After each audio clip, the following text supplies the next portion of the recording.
boa noite. Eu me chamo Alessandro Ribeiro de Moraes, sou professor, Instituto Federal Goiano, biólogo, mestre em Ecologia e Evolução e também com doutorado em Ecologia e Evolução. Eu já tenho algum tempo me dedico às pesquisas, aos estudos envolvendo bioacústica de anfíbios, né? E hoje, aqui para vocês, a intenção é explorar algumas possibilidades envolvendo essa ferramenta que é a bioacústica. Então, eu espero fazer um apanhado geral e dar exemplos de como eu, juntamente com os meus parceiros, meus colaboradores, estamos desenvolvendo pesquisas utilizando a bioacústica integrada a outras ferramentas. Então, o título da palestra é Estudos Bioacústicos no Brasil, explorando novas possibilidades. Né? A título de spoiler, né, eu trouxe esse slide aqui para fazer a propaganda de um capítulo que em breve é publicado no livro Herpetologia Contemporânea, como se fosse uma continuidade dos livros de herpetologia que já existem, né? Herpetologia 1, Herpetologia 2, onde, em colaboração com alguns colegas que aqui estão, nós fizemos um apanhado geral para descrever o status da arte envolvendo a bioacústica no Brasil, com anfíbios, né? Então, os autores desse capítulo são o Rogério, o Tainan, a Carol, o Antonio e eu, onde nós fizemos uma busca sensiométrica para explorar 4 temas que nós julgamos importantes acerca dos anfíbios, que são repertório vocal, estudos envolvendo habilidade acústica, estudos de playback e os estudos envolvendo o MAP, né? Bom, de modo geral, a maior parte dos estudos que nós encontramos, eles estão voltados para a descrição de repertório vocal e, em menor proporção, os outros tópicos. E como o objeto dessa palestra é o MAP, nós encontramos alguns estudos desenvolvidos no Brasil, desde 2017, que abordam essa metodologia. Só que considerando a bioacústica, né, por mais que a gente esteja aqui ainda discutindo ferramentas mais sofisticadas, etc., conforme vocês conseguem observar neste gráfico, nós temos aqui uma representação temporal dos estudos de descrição de cantos de anúncio e de outros para anfíbios, né? Então, hoje, atualmente, cerca de 72% das espécies de anfíbios possuem o seu canto de anúncio descrito. E apenas 100 e poucas possuem outros tipos de vocalizações conhecidas pela ciência. Isso significa que, apesar de a gente ter acesso a metodologias mais sofisticadas, a gente ainda tem muito o que fazer acerca de descrições básicas, né? Conhecer o repertório, o canto, etc. E dentro desse processo de descrição de canto, eu gostaria de enfatizar a importância aqui de um pesquisador, que é o Dr. Bockman, conforme o Rogério mencionou agora há pouco, que, para a opinião de muitas, e eu me incluo nessa, talvez é um dos pesquisadores mais importantes, né? As estudiosos de anfíbios aqui no Brasil. Ele foi responsável por descrever dezenas de espécies, assim como o canto de dezenas de espécies também, um pioneiro na área da bioacústica. Então, eu faço esses comentários mais para enfatizar a importância desse pesquisador aqui na bioacústica de anfíbios do Brasil. E aí, quando a gente pensa em bioacústica, tem alguns trabalhos recentes, né, de 2015, 2019, 2020, que discutem novas possibilidades envolvendo a bioacústica como uma ferramenta. Então, hoje, nós conseguimos inventariar áreas, nós conseguimos descrever padrões de atividade sazonal, atividade diária, e também investigar o efeito de alterações antrópicas, por exemplo, a mudança climática, sobre a atividade vocal dessas espécies. Neste caso aqui, esses trabalhos eles abordam, né, em contexto geral, os animais, e claro, sendo os anfíbios animais que se comunicam principalmente por sinais acústicos, isso é totalmente aplicável aos anfíbios. E aí, eu faço aqui uma breve descrição de como que começou a nossa história acerca do MAP, né?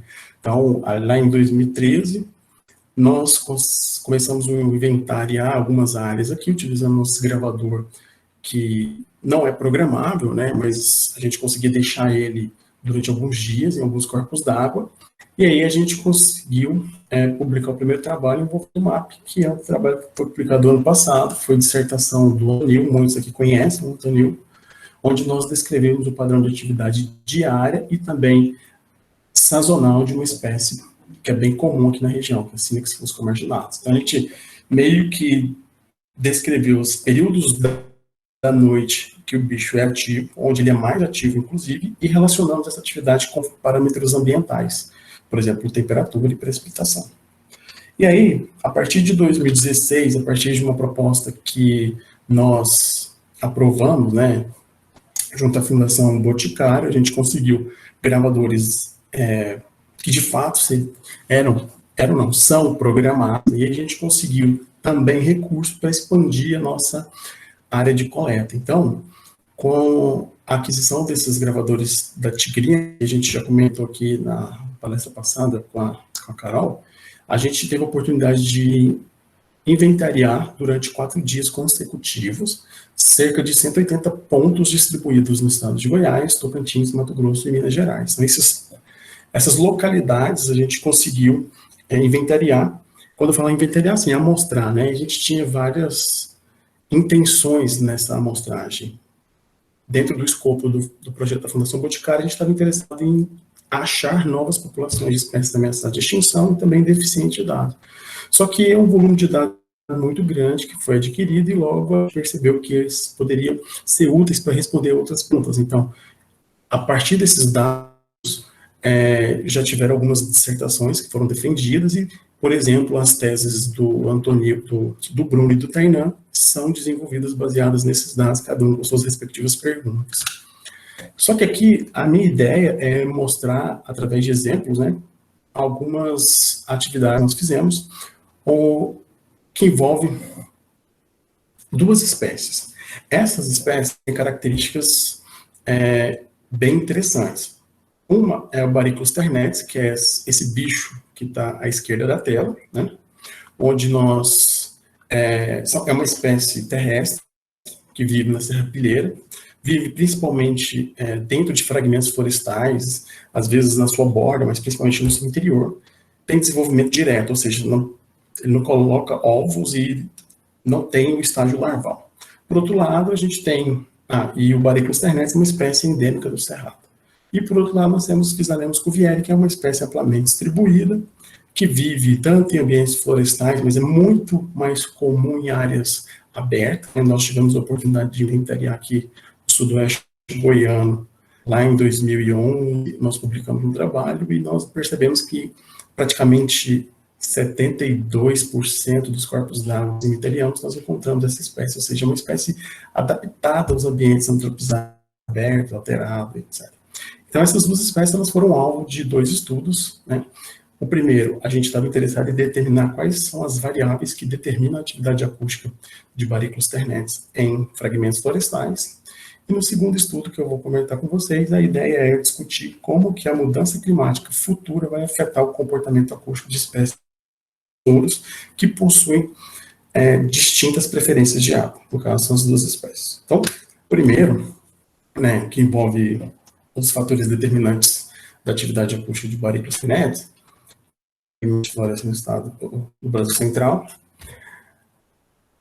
a gente tem uma lacuna muito grande, né, aqui no Cerrado, na minha opinião, e eu acredito que vocês devem concordar, que é o seguinte: a maioria dos estudos, eles foram desenvolvidos considerando áreas abertas. Então, as fitofisionomias abertas, quando eu falo a maioria dos estudos, eu estou me referindo aos estudos com os anfíbios.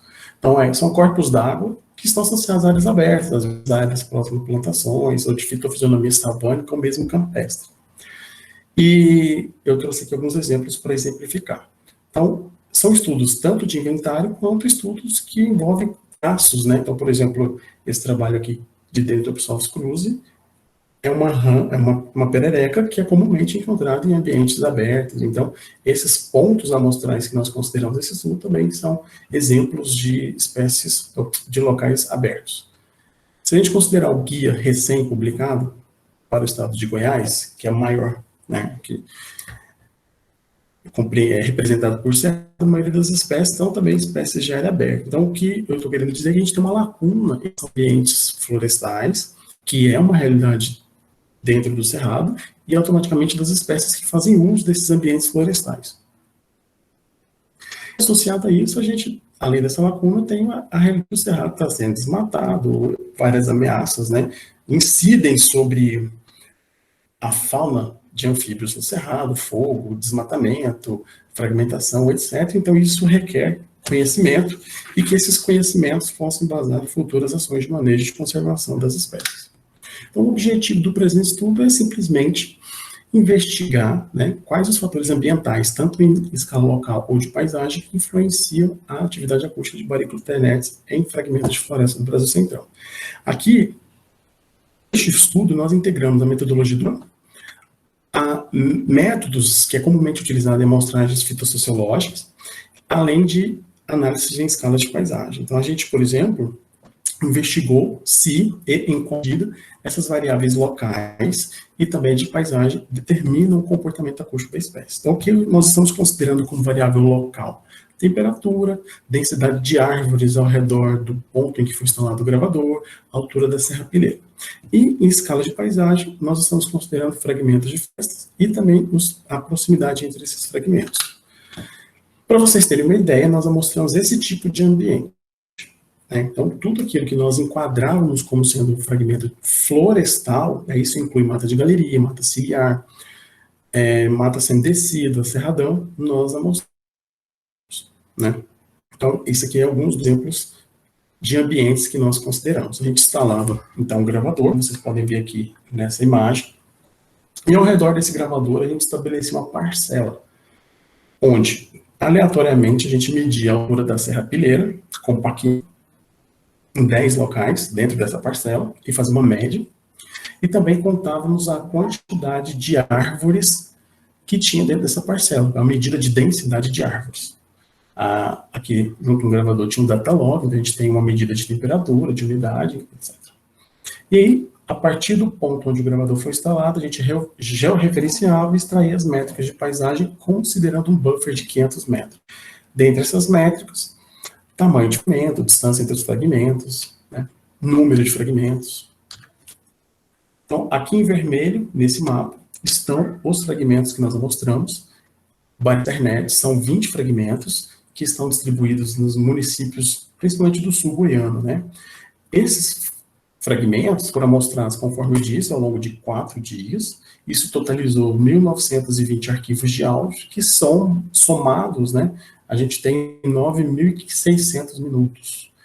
A gente testou se havia uma autocorrelação espacial nos parâmetros ambientais. Tudo deu que não tem uma autocorrelação, né? Ou seja, são independentes. E aí nós amostrávamos os áudios, ou seja, a gente procurava a vocalização de Baryclus ternetes ouvindo esses áudios. Então, teve lá uma pessoa que ouvia áudio e falava quantos cantos ela ouvia por cada áudio. Então, quando cada áudio tinha 5 minutos, ela extraía uma métrica que era o número de canto por minuto. Essa é a nossa variável resposta.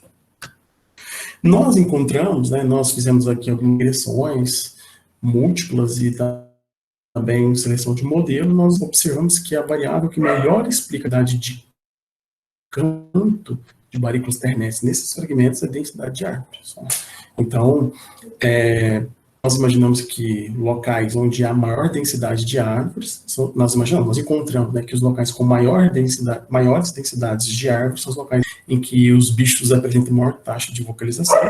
Muito provavelmente está associado a ter mais recursos para manter maior número de indivíduos dentro desses fragmentos, né? Então, muito provavelmente, como a gente usou a taxa de canto como medida indireta do número de indivíduos dentro da população, é como se cantar mais, é como se tivesse mais indivíduos em atividade de vocalização. A explicação para isso é que locais mais adensados oferecem um microclima mais adequado, recursos tais como de refúgio contra predadores, alimento, etc., e por isso, né, explicaria esse padrão. Então, esse é o principal resultado que nós encontramos a partir desse exemplo. Aqui nós conseguimos integrar, né, a questão da monitoramento acústico passivo com algumas metodologias que são aplicadas lá no pessoal da botânica e, além disso, as métricas extraídas dentro de um contexto de ecologia de paisagem. Então, a gente Eu esqueci de dizer que nós extraímos esses dados, né, de uso da Terra a partir do mapa biomas, e nós conseguimos, né, fazer essas relações.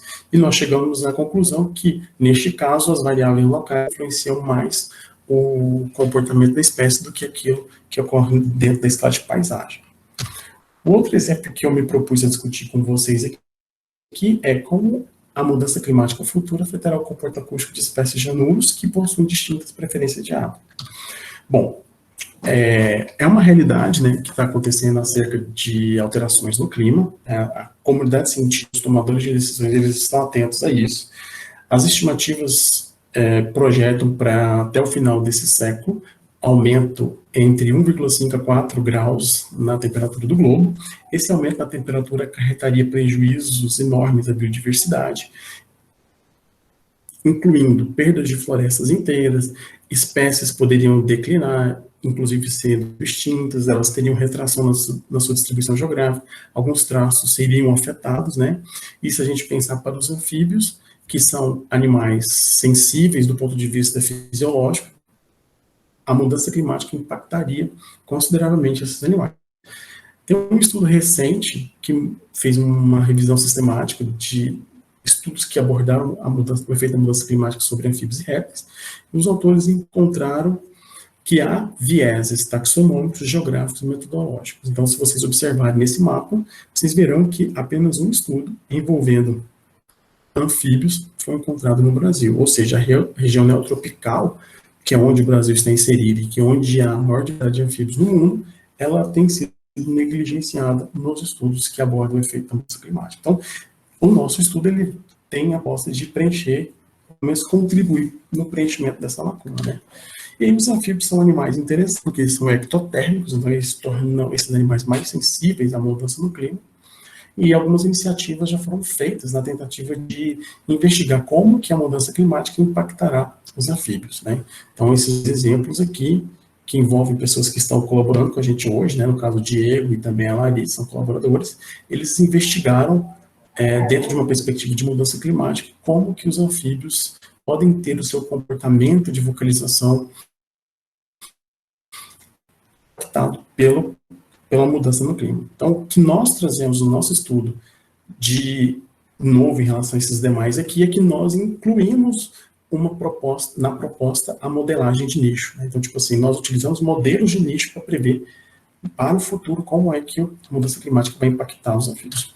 Então, o nosso estudo, o objetivo era os efeitos da mudança climática sobre o comportamento acústico de espécies de anuros, com ocorrência no cerrado, e nós especificamente investigamos se esses efeitos diferem entre as espécies com distintos requerimentos de água. Nós integramos, então, né, dados que foram obtidos em campo através do monitoramento acústico passivo a modelos de nicho ecológico e geramos predições futuras sobre isso. Então, a gente foi a campo, amostramos ambientes, né, para encontrar espécies, as duas espécies que eram alvos, tanto ambientes florestais quanto ambientes de área aberta, que tem alguns exemplos de locais que foram mostrados. E aí, para barículos, são os mesmos pontos que eu mostrei, né? E aí, aqui está uma representação do canto, né, do bicho, que era o que a gente estava interessado nos áudios. E essa aqui é a distribuição dos pontos amostrados, onde nós encontramos Physalenus cuvieri, um pouco mais amplo. Então, por que é importante a distribuição desses pontos? Porque, primeiro, a gente encontrou o bicho. Segundo, a gente quantificou em cada um desses locais a atividade acústica do bicho ao longo de um período, que é o período que ele estava ativo. Então, a gente deixava esses gravadores durante 4 dias e a gente registrava a taxa de canto e a temperatura. Então, a gente conseguiu extrair aí essa relação entre taxa de canto e variáveis climáticas. A gente analisou os áudios lá no Raven, onde a gente contabilizava, né, a quantidade de cantos por minuto para cada uma das espécies, e nós fizemos a relação entre a temperatura e umidade. Para construir os modelos, né, primeiro, o que nós fizemos? Considerando as duas espécies, nós compilamos a partir de algumas bases de dados, isso, SPBIF, Species-Link, literatura, os nossos dados de campo. Nós extraímos coordenadas geográficas que refletem o índice do bicho. Baseado nessas variáveis, né, nós também baixamos lá no EcoClimate, envelope climático, variáveis bioclimáticas, são essas 19 aí, onde foi possível modelar a distribuição potencial da espécie. Então, perceba que tem duas coisas acontecendo. Primeiro, a gente contabilizou, a partir de informações de campo, a atividade acústica do bicho. Depois, nós geramos um modelo de distribuição potencial da espécie. Baseado nas metodologias lá do BioClim, do Gower, Maxent e do INFO, a gente integrou essas quatro, né, abordagens para extrair o mapa preditivo, e nós projetamos, na verdade, né, para o futuro, dois cenários, o otimista e o pessimista. Então, aí nós obtivemos a distribuição potencial da espécie. Baseado na distribuição potencial da espécie e na atividade de campo, nós projetamos a atividade acústica do bicho para o futuro. Então, como nós tínhamos as informações para cada hora da atividade de acústica e de variável climática, nós baixamos a partir dessa base de dados aqui o intervalo de 3 em 3 horas as temperaturas previstas para o ano de 2100. E aí nós modelamos os nossos dados em função dessas temperaturas, utilizando aí essas variáveis a partir do EcoClimate, né, dentro de uma grid de meio grau por meio grau.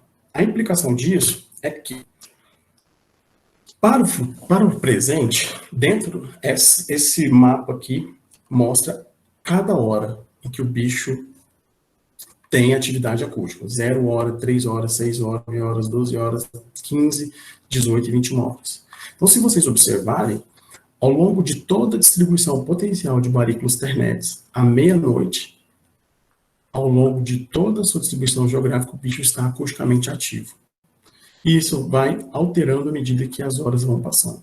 De modo que, 9 horas, apenas alguma porção mais ao sul da distribuição potencial vai ter condições climáticas que seriam favoráveis à atividade do bicho. Meio-dia, praticamente nada, 3 horas, nada, e aí isso volta a partir das 18. Então, este mapa mostra, dentro da área preditiva para o presente dessa espécie, quais são os locais favoráveis à atividade de vocalização do bicho. Só que esse gráfico aqui, ele vai mostrar curvas. A curva verde é o que nós encontramos no presente, que é a atividade do bicho. Então, o pico seria por volta de meia-noite, vai diminuir amanhã, ao longo do dia não tem. As outras duas curvas, que seriam a laranja e a vermelha, são curvas já para o futuro, que representam o cenário otimista e pessimista.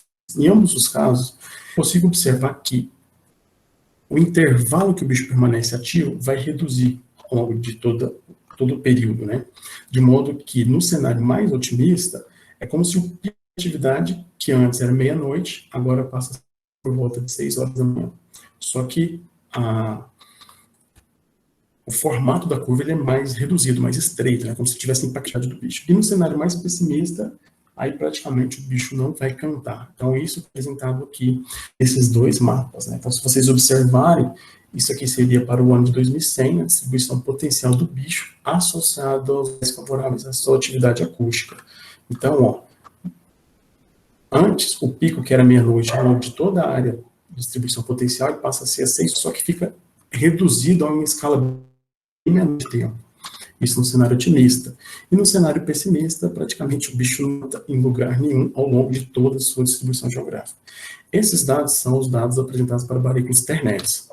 Aqui são os dados para Physalenus cuvieri. Então, se vocês observarem, esse é o mapa preditivo para o presente de Bariclos, de Physalenus cuvieri. Aí a gente tem ao longo de toda a distribuição geográfica, atividade acústica, né? Condições adequadas para a ocorrência da atividade acústica da espécie. Aí, de dia, o bicho praticamente não canta, devido à ausência dessas condições. Se vocês olharem aqui esses gráficos ao lado, a curva do presente e também os dois cenários futuros, ela sofre pouca alteração, né, se comparada à curva de Bariclos ternetes.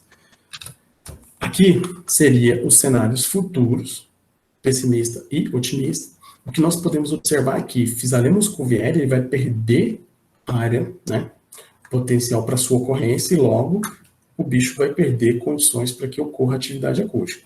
Mas, independentemente do horário, as alterações ao longo do dia não serão tão drásticas quanto foi para Varicose ternesis. O cenário mista é o cenário em que o bicho vai ter uma perda muito maior diária, né? Isso vai impactar aí as populações, provavelmente vai ter, assim, sugere a ocorrência clínica, extinções em alguns locais. Bom, pessoal, aqui, para a gente, né, finalizar, a ideia é que esses trabalhos que a gente desenvolveu aqui, a gente tem tentado já a submissão em algumas revistas, e o outro está sendo preparado, né?